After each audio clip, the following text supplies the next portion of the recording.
les cours de ce soir. Un instant, je vais fermer WhatsApp.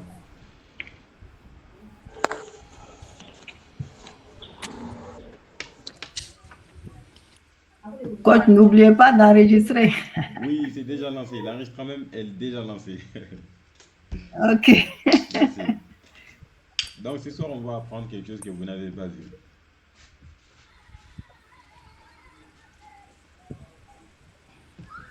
Donc soyez vraiment attentifs. Soyez vraiment très très très attentifs. D'accord. Voilà. Ce qu'on va apprendre aujourd'hui, vous n'avez jamais vu ça. C'est les concepts dits volume. Vous allez comprendre les volumes. Je crois qu'il y a quelqu'un qui reste. Hein. Donc on n'était pas au complet. Il y a Mohamed qui est resté. Maintenant, je crois que c'est bon. Voilà. Mohamed, welcome to you, bro. Comment tu vas? J'espère que tu vas très très très bien. I'm fine. I'm very, very fine. And you? Yeah, I think fine, bro. Okay, that's good. That's great. Yeah, it's great, bro. Voilà. Le concept de cette histoire, c'est les volumes. Qu'est-ce que c'est que les volumes? Les volumes n'est rien d'autre qu'une simple C'est combinaison. bonsoir. Oui, Mohamed, ça va? Oui, ça va bien, vous allez bien. Yang si jàmm bu baax. Et maa ngi jàmm alhamdulilah. Alhamdulillah, Dieu merci.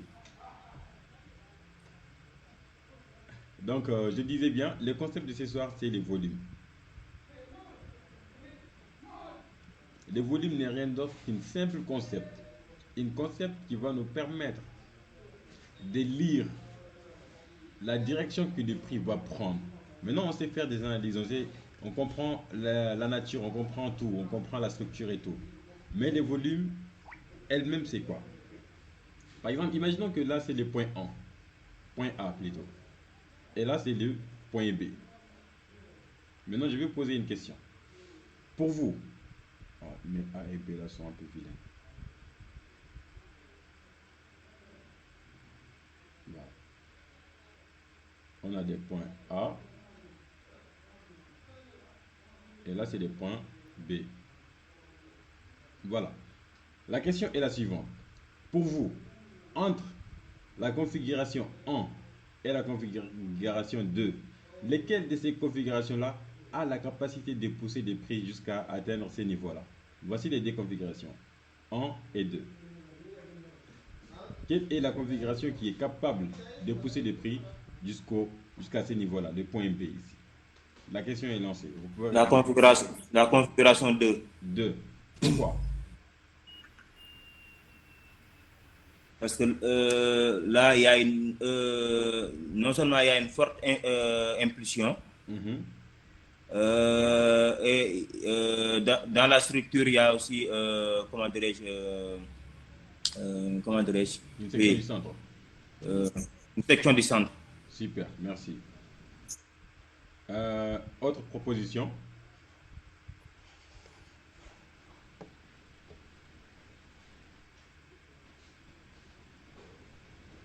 Qui d'autre propose quelque Bon, chose? moi personnellement, Oui, oui, Mohamed. moi je, moi je suis du même avis que Monsieur Marcel. mon camarade. Oui, oui, Monsieur Marcel. D'accord. Tu penses que c'est cette configuration-là qui a la plus de possibilités de pousser le prix jusqu'au point A, B. Oui, oui. Donc tu peux donner les pourquoi. Bon, parce que c'est comme bon, il a souligné le fait qu'il y a la section du centre, mais aussi on voit que cette configuration, je ne sais pas si la taille en fait de la configuration est importante Oui, ici, Oui. si, si. Oui, mais si la la taille de patente. la je ne sais pas si la taille de la paterne compte, si ça compte aussi, je pense que c'est parce que c'est grand aussi. C'est Donc il y ça. aura beaucoup plus de volume pour pousser pour aller au point B. J'aime bien cette théorie-là. Voilà. En réalité, c'est la configuration B. Maintenant, je vais vous expliquer pourquoi. La configuration B a pris beaucoup plus de temps à se former. Ce qui veut dire que le prix a créé beaucoup de liquidité, a créé beaucoup de volume ici. Par exemple, Ok. cette configuration, ce n'est qu'une simple première configuration après une première golden round. Là, c'est une tight play. Puis le prix va faire une autre impulsion pour ensuite nous créer quelque chose qu'on appelle une large correction avant de partir à la baisse. Tandis que ici, le prix a pris beaucoup de temps à se former. Qu'est-ce qui va se passer ici? Il y aura beaucoup de tendances qui vont se créer à l'intérieur de cette grande pattern-là. Il y aura beaucoup d'achats et de ventes. Vous savez comment les gens traitent. Il y a des scalpers. Mhm. Et durant que cette pattern est en train de se former, il y aura la construction de ce qu'on appelle le volume. Là, c'est du volume, là aussi c'est du volume. Seulement que les deux volumes sont différents. Cette volume-là a la capacité de pousser des prix, mais pas jusqu'au bout. Donc si on voit par exemple une entrée ici, on peut s'attendre à ce que le prix crée une autre continuation. Tandis que la deuxième configuration ici, elle est beaucoup plus différente. Là, on peut s'attendre à ce que le prix continue directement avec une petite correction ici et continue de chuter. Est-ce que vous suivez? Oui. Oui. Donc, une petite pattern et une grande pattern, la différence est que la grande pattern a beaucoup plus de liquidité, a beaucoup plus de volume que la petite pattern. Ok. Voilà, ça c'est la construction du volume. La construction du volume. Maintenant, on va partir sur une autre chose qu'on appelle la prise du volume. Et comment est-ce qu'on utilise la prise du volume? Par exemple, pendant que le prix est descendu, elle va créer ici quelque chose qu'on appelle la construction du volume. Le volume va se créer à ce niveau-là. Et une fois que le volume se crée, qu'est-ce qu'on va s'attendre? On va s'attendre à quoi? On va s'attendre à ce que le prix pousse, n'est-ce pas? Mais n'oubliez pas que... Oui. Hein? Oui. Voilà, ici, le prix va créer du volume. Et quand elle crée du volume, on va s'attendre à ce que le prix pousse le prix à la baisse. Et c'est normal. Oui. Mais le sommet que le prix va laisser ici, ce sommet-là, c'est une zone où on appelle une prise du volume. Donc quand le prix revient ici pour prendre cette liquidité-là, on a le volume qui a été prise. Est-ce que vous suivez? Oui, Oui. oui, oui. Maintenant, une fois que le prix prend du volume ici, on a maintenant une forte chance que le prix chute. Et à chaque fois que le prix crée du volume, regardez, à chaque fois que le prix crée du volume et qu'elle revient prendre cette volume-là, les prochains volumes, c'est où? C'est ici. Là, Ok. c'est une zone qui a pris le volume. Donc, c'est une zone où on peut revenir trader à la baisse. Ok. Par exemple, ici, quand le prix a pris ces volumes-là, on va tout simplement se dire que si le prix ne part pas directement et qu'elle décide de revenir, on va s'attendre à ce qu'elle revienne sur ce volume-là, ce qui va créer par exemple une sorte de structure à 3 touchés, la probabilité ou possibilité. Est-ce que vous suivez? Oui. Voilà, c'est ça qu'on appelle la construction et prise du volume. Tout simplement. Ok. Voilà. Est-ce que c'est bon avec les volumes? Si vous avez des questions, posez-les dès maintenant. On va partir sur une autre concept qu'on appelle les hook points directement.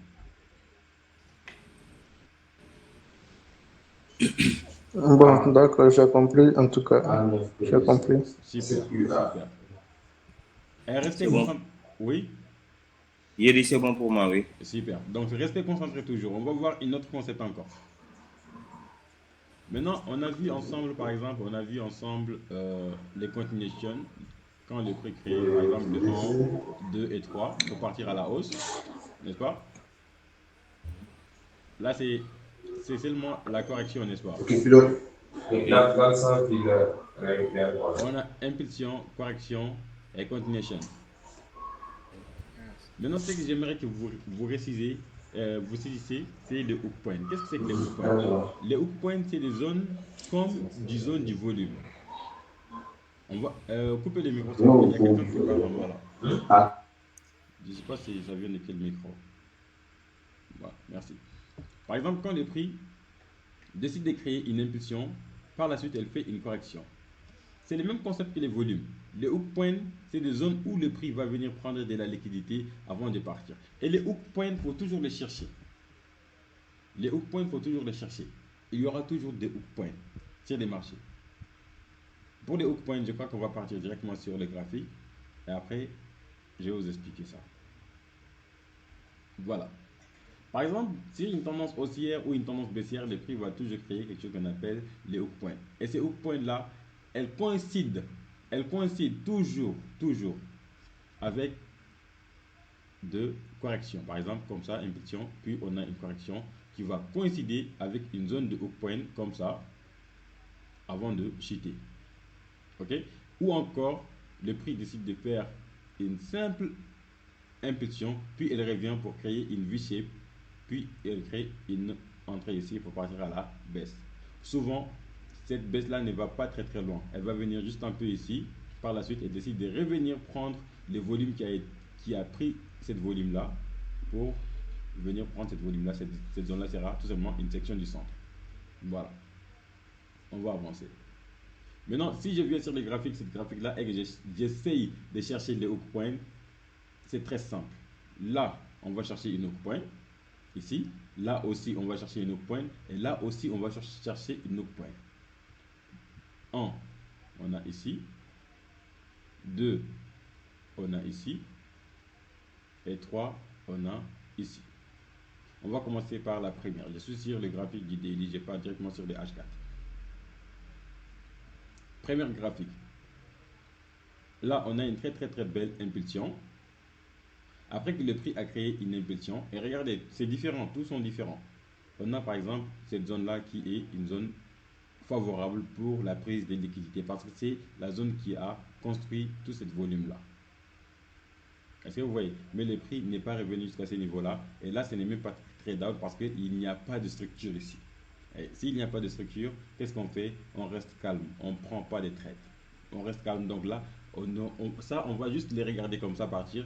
Et il n'y a pas de trade. Voilà. Suivant. Deuxième opportunité. Qu'est-ce qui se passe ici? On a par exemple le prix qui fait une impulsion qui sort du box 1. On est sorti totalement de ces box-là. Ok? Maintenant, on va s'intéresser à ces box-là. Ces box-là, qu'est-ce qui se passe?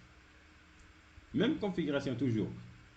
On a impulsion, correction pour partir à la hausse. Donc, on va essayer de chercher une sorte de correction ici, avec une section du centre ou pas.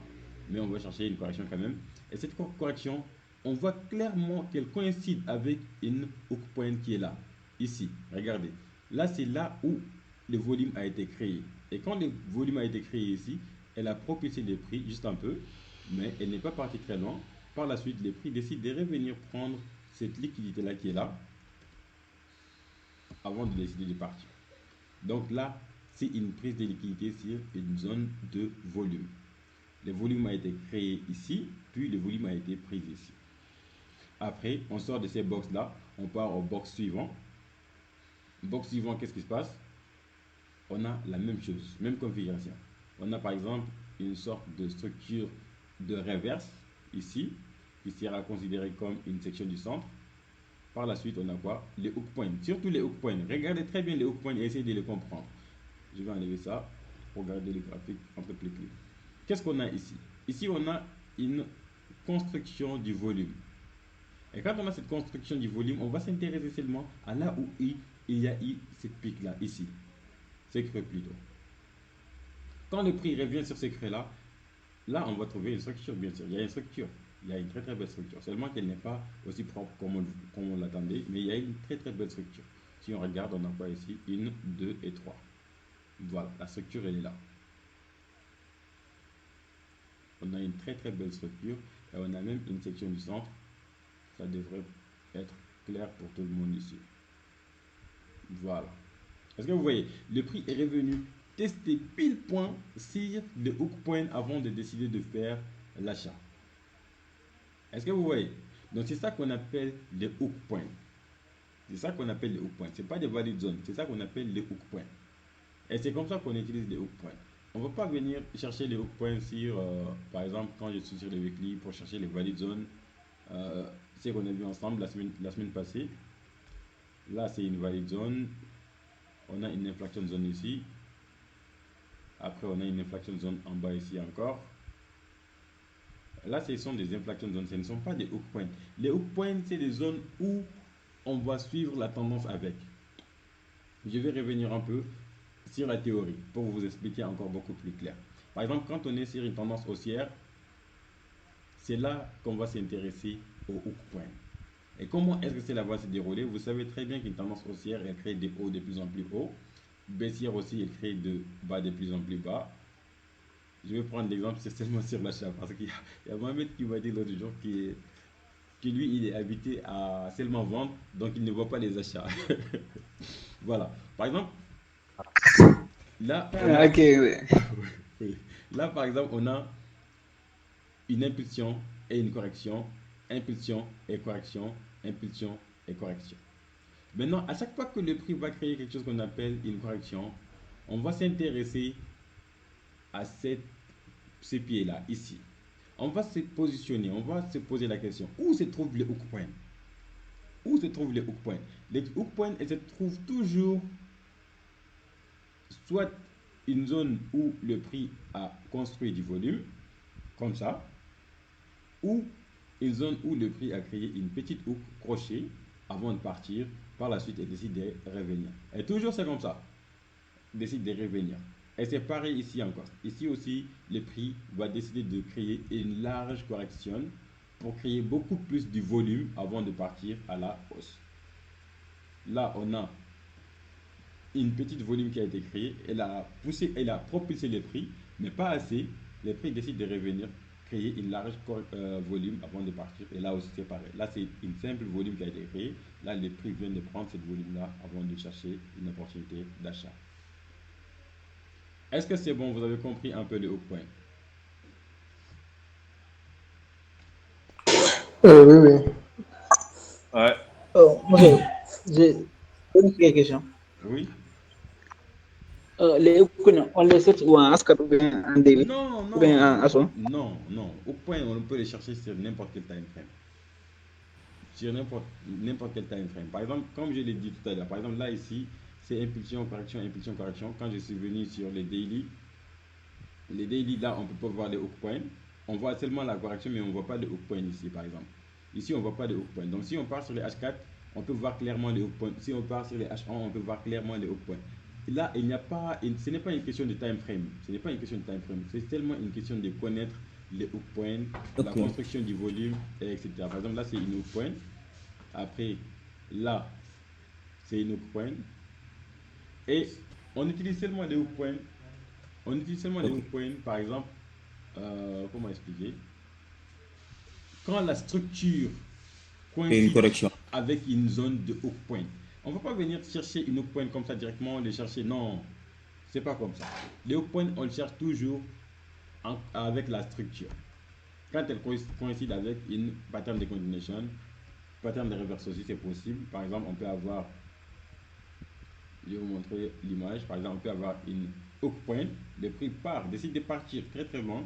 Elle ne revient pas tester cette hook point là. Mais par la suite, quand elle revient sur cette hook point, elle crée ce qu'on appelle une structure de reverse sur cette hook point là. Est-ce que vous voyez? Donc, on peut utiliser les hook points sur tous les deux patterns. Tout simplement, il n'y a pas de problème. Voilà. Le hook point, ce n'est rien d'autre qu'une zone qui va coïncider avec notre structure. Est-ce que c'est bon? Ouais. Oui, oui, oui. Voilà. Maintenant, je vais vous montrer les inflection points et les valid zones. Les valid zones, c'est quelque chose que chaque trader devrait connaître, c'est quelque chose que chaque trader devrait comprendre, parce que quand tu ne comprends pas une valid zone ou une inflection zone, tu vas te positionner mais très mal. Tu peux connaître la nature, tu peux connaître les structures, tu peux connaître les patterns, mais si tu ne connais pas ces zones-là, les valid zones et les inflection zones, tu vas toujours te positionner mal. Voilà. Par exemple, durant une tendance haussière, quand le prix crée des hauts de plus en plus hauts, et quand le prix décide de changer de tendance, ou encore le prix décide de partir à la hausse, elle crée toujours des valid zones et des inflection zones. Maintenant, je vais vous expliquer où se trouvent les valid zones et les inflection zones. On va commencer d'abord par le valid zone. Par exemple, durant cette tendance-là, cette tendance haussière, pas la baisse, seulement cette tendance haussière-là.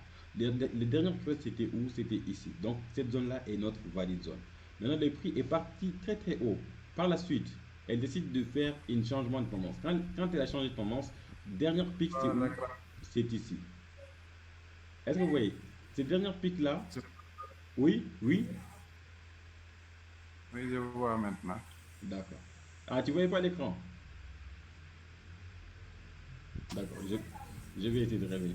Par exemple, je disais, Par exemple, quand le prix était sur une tendance haussière, le dernier creux ici, c'est là qu'on appelle une valide zone.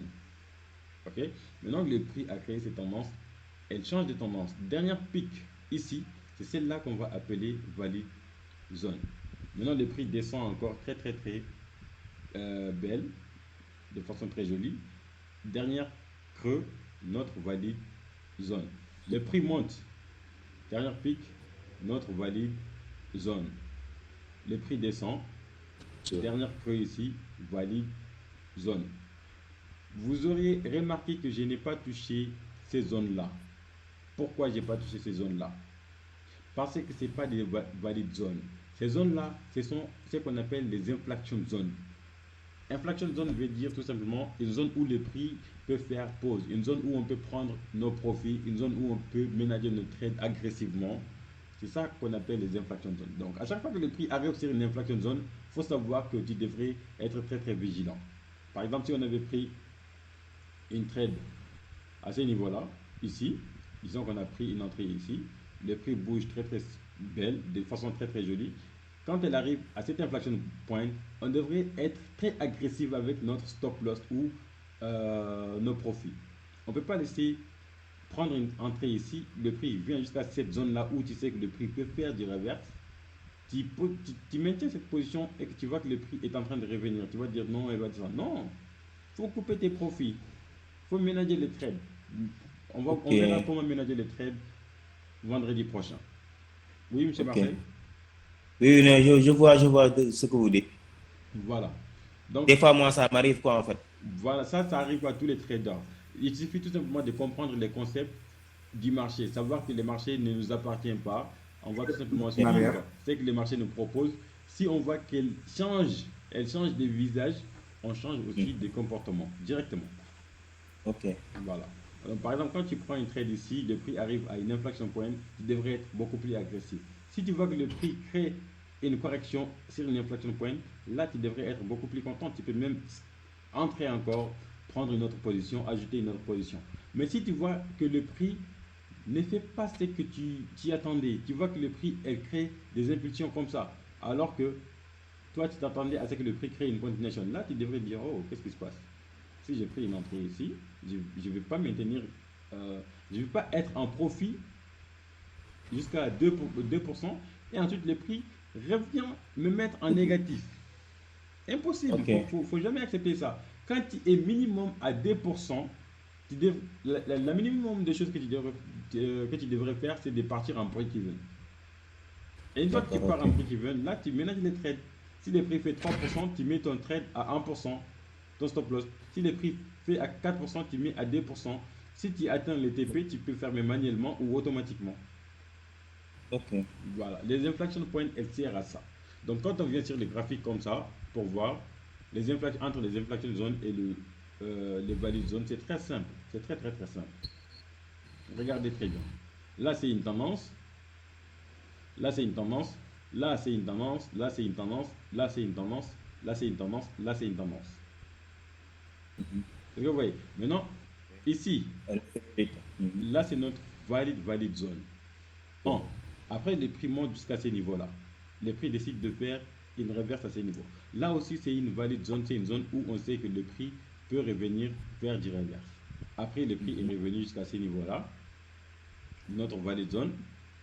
Là, c'est notre valid zone. Là, c'est une inflection point. Pourquoi? Parce que quand le prix a créé cette valid zone, elle n'est pas encore venue prendre la liquidité de cette valid zone-là. Est-ce que vous Ouais. voyez? Est-ce que vous me suivez?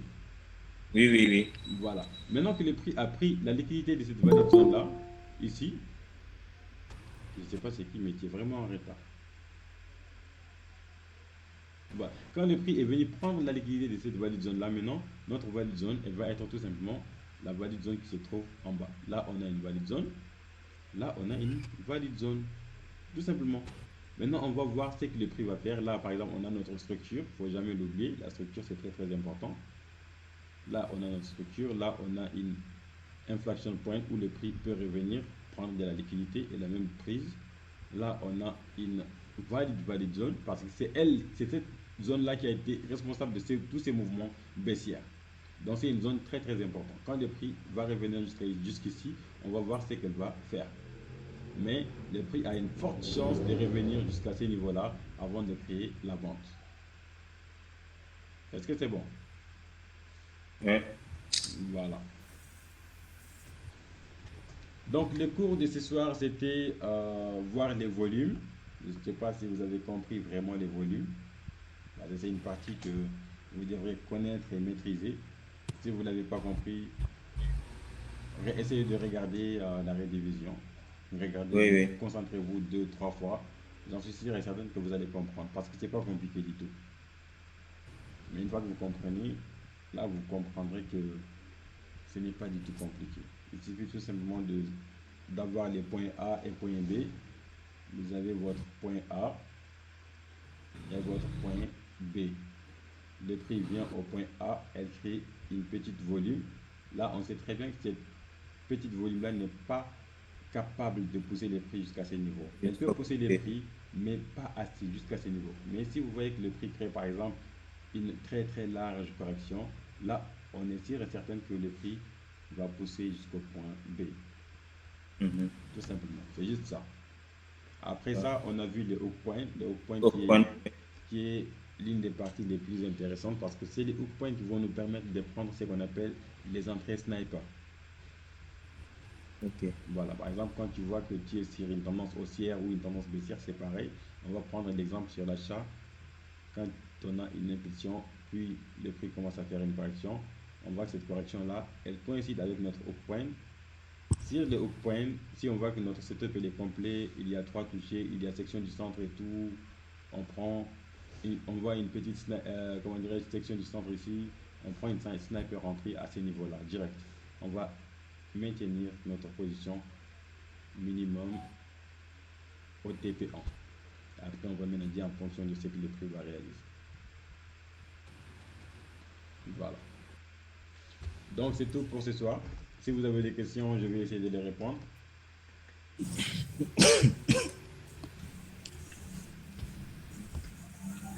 Monsieur, Oui.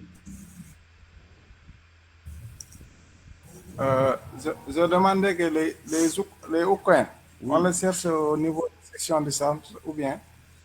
Le hook point, non, pas les sections du centre. Attends, je vais faire un autre exemple, comme ça tu vas comprendre beaucoup plus clair. Je vais faire un autre exemple. Je vais faire la théorie d'abord, après je vais te montrer les hook points sur le marché. Par exemple, quand on a impulsion, le prix crée une petite correction, elle continue. Maintenant, elle décide de créer une large correction. Large correction, ça dépend de quel genre de correction quel genre de correction le prix va faire.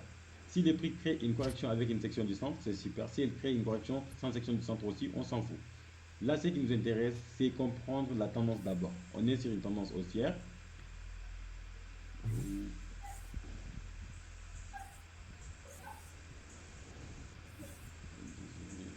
Voilà. Par exemple, là, on est sur une tendance haussière. On voit que le prix a créé une petite volume ici. Oui. Maintenant, le prix décide de créer une large volume. Là, le volume qui a été créé ici, il y a une zone, cette mèche-là. Cette mèche-là est une zone de liquidité. C'est ça qu'on appelle les hook points. Donc, quand le prix revient sur ces hook points-là de façon corrective, structurale, on va prendre une entrée au troisième touché ici, mettre notre stop loss un peu en bas et chercher les TP en ici. C'est cette zone-là qu'on appelle les hook points. Cette zone-là, cette petite zone-là, c'est elle qu'on appelle le hook point. D'accord. Maintenant, si on vient sur les graphiques, je vais te montrer un petit exemple sur les graphiques. Par exemple ici, regarde très bien ici. Là, on a quoi? On a impulsion, il y a correction ici, il y a correction ici, il y a correction ici. Maintenant, je vais prendre toutes ces petites corrections-là. Là, on a par exemple une mèche, on le prend. Là, on a une mèche, on le prend. Là, on a une mèche, on le prend. Maintenant, durant entre ces 3 zones de hook point, quelle est la zone où le prix est venu tester de façon corrective? Regarde très bien. Est-ce que le prix est revenu même sur cette zone-là? Non. Est-ce qu'elle est revenue ici? Non. C'est ici qu'elle est revenue. Et quand elle est revenue ici, qu'est-ce qu'elle a créé? On voit clairement que le prix nous a créé une structure. Cette structure-là, si on ne fait pas attention, elle va nous doubler. Pourquoi elle va nous doubler? Parce qu'on va penser que c'est une structure de reverse qui est là, qui va partir jusqu'à la baisse. Non, ça, cette structure-là, le prix l'a tradé et l'a touché son TP. Et quand elle a fini, elle fait quoi? On a cette structure de continuation là. Une pattern aussi clean que ça. Très propre. Une pattern à 3 touchés avec une section du centre. Et le prix vient au hook point. Quand elle arrive au hook point, elle fait un retracement. Par exemple, ici, ces deux bougies-là, ce sont déjà des bougies de confirmation d'entrée. On peut prendre une entrée à ce niveau-là, mettre notre stop loss un peu en bas ici, et chercher minimum le TP1 qui sera ici. Voilà, c'est cette zone-là qu'on appelle les hook points. Et vous pouvez voir clairement qu'il y a plusieurs hook points ici. Pour celui qui va poser la question sur si on trouve plusieurs hook points, qu'est-ce qu'on va faire? C'est très simple. La réponse, elle se trouve déjà devant vous. Si on trouve plusieurs hook points, quel est le point qu'on devrait choisir? C'est simple, c'est le point où le prix va revenir de façon corrective. Ok. Voilà, par exemple, le prix pouvait revenir sur cet hook point là de façon très désorganisée. Par exemple, elle crée une hook point ici, elle part, puis elle revient comme ça. Ça ne nous intéresse pas ça. Si le prix propose ça, ça ne nous intéresse pas. Nous, on veut voir quoi? On veut voir quelque chose de beaucoup plus organisé. Voilà, si le prix revient sur cet hook point là de façon structurale, là, on est content. On voit que c'est propre, on voit que c'est clean. Donc, on prend notre trade. D'accord. Est-ce que c'est bon? Oui, c'est bon, oui. c'est bon. Voilà, super. Monsieur, Oui, par exemple, moi, mes erreurs auparavant, c'était par exemple ce que vous venez de montrer là. Par exemple, quand j'entre directement dans le graphique là, vous avez vu ici, vous avez vu une vente, mais moi, je venais directement de tracer directement le graphique la structure en haut, sans savoir qu'en bas il y a un hook quoi. C'est maintenant que je viens de saisir ça quoi. oui, c'est pas une. Tu vois, ces petites erreurs là, c'est pas des erreurs, c'est juste des choses que tu dois apprendre. Moi, j'appellerais ça de l'expérience. Ce n'est rien d'autre, ce n'est pas des erreurs, c'est juste de l'expérience, tout simplement. Ok. Avant moi, personnellement, avant, les analyses que tu faisais là, ça m'énervait. Tu faisais des analyses, je me disais, mais comment est-ce que Mohamed, lui, il peut comprendre? Mais maintenant, les analyses que tu fais, tu cherches quelque chose, tu cherches à trouver une setup. Mais avant, tu ne cherchais pas à trouver une setup. Tes analyses n'avaient pas de sens. Elles n'avaient pas d'objectif réel. Mais actuellement, je vois clairement les analyses que tu fais. C'est très propre. Je vais même vous montrer quelques analyses de Mohamed. Actuellement, il fait vraiment des analyses extraordinaires. Et à chaque fois, il m'envoie des analyses. À chaque fois, il m'envoie des analyses. Et ces analyses actuellement par rapport à... On va revenir un peu en arrière vers le... Attends, je vais vous montrer les analyses d'abord. Ok. Un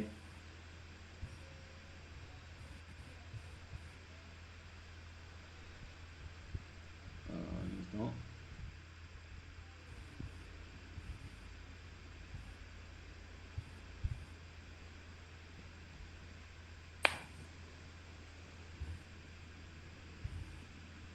Voilà. Ça, ce sont les analyses de Mohamed. Est-ce que vous voyez l'écran?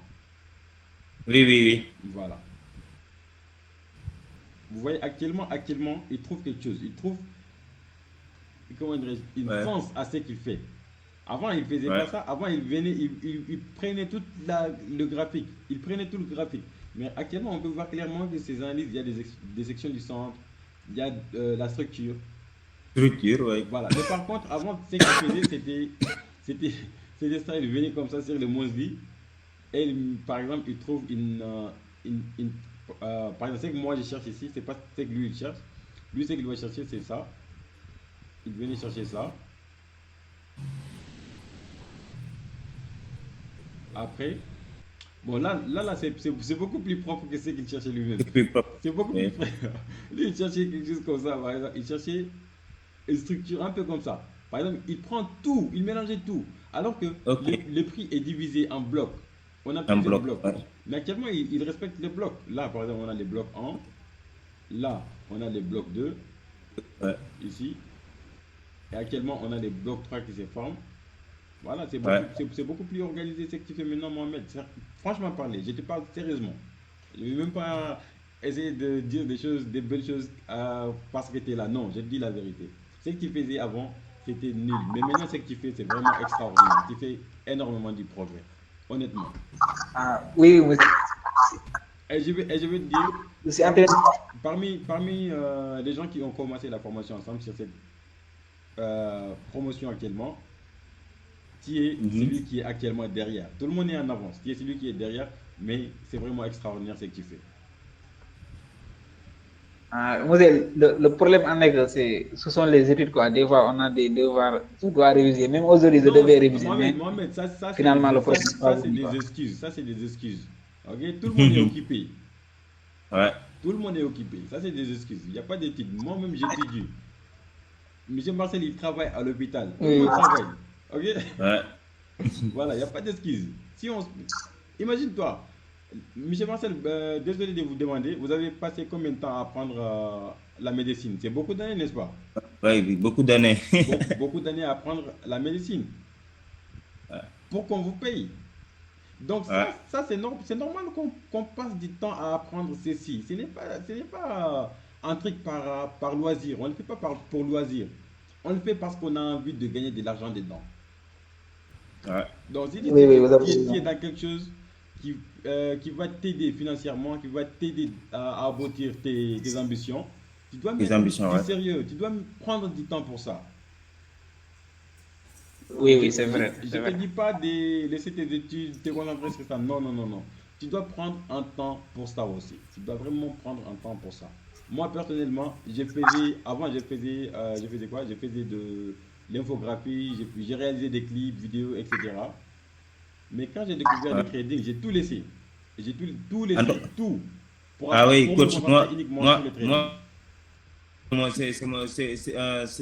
C'est mes ambitions, en fait. Voilà.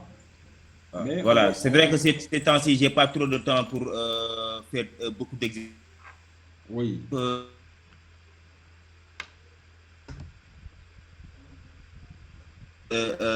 Comment dire, de temps hein, de nous exercer et de nous performer. C'est ça, en fait. c'est ça. Mais ça va venir parce qu'on a décidé de prendre du temps pour apprendre cela. Mais, Coach Paul a dit de me demander, moi je vais répondre. Quand je les écoute parler là, ça me fait un peu rire. ne voyez pas, je te connais déjà. Je sais comment te focus sur ça. Je sais comment te focus sur ça. Mardi, dimanche, je travaille pourquoi je n'ai pas encore participé à un cours de dimanche, mais Ouais. vraiment, je dois abandonner ce travail-là parce que ça demande beaucoup de temps. Hein. Ouais, non.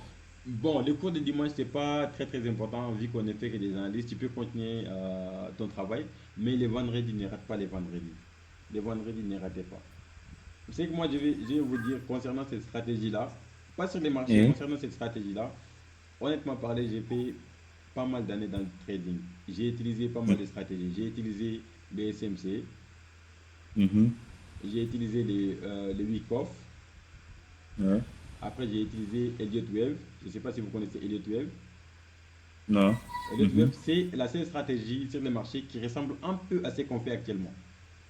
ok, Voilà, après j'ai utilisé aussi les price action de trendline support résistance. Je vais vous montrer ça, comment ça marche. Par exemple, c'est un peu comme ça.